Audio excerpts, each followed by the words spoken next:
So ayan mga ka-JNJ, meron tayong ginawa na pressure washer, ginawa nating de-remote.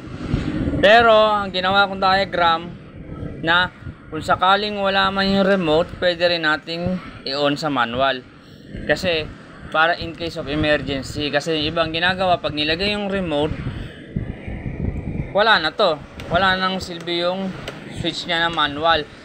Ngayon ang ginawa natin, yung pwede pa rin magamit yung manual switch niya. Halimbawang nawala natin tong remote na misplace natin. Ito, papakita ko sa inyo ha. Ayan. Yan ang ating pressure washer. Yan. Sasaksak natin dito sa ating extension. Yan. Saksak natin dito sa extension. Yan. Nakasaksak yan ha. Yan. Nakasaksak siya. Yan.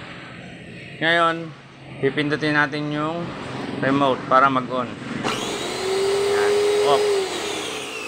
Ayan. Lakas. Nagbabibrate. Yan. Pindutin natin yung on ulit. Ayan na. On. Off. Ayan. Naka-off siya pero yung electric pa natin gumagana kasi ang ano natin may switch to. Ngayon, pwede rin natin siyang manual switch dito. Ayan.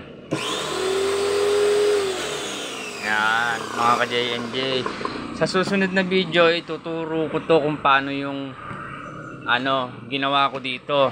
Yung magmula umpisa hanggang sa dulo nito. Kung papaano ang diagram niya. Yan. Yan. Tapos, pwede rin siya dito na i-on mo dito. Yan. Diba? Sa susunod, ang gagawin ko naman, 12 volts. Pwede tayong gumawa ng remote din na kahit na 12 volts. Pwede rin yun mga ka-JNJ. Susunod na video, i-upload natin kung paano yung diagram nito, kung paano ko ginawa. Yun lang. Maraming salamat.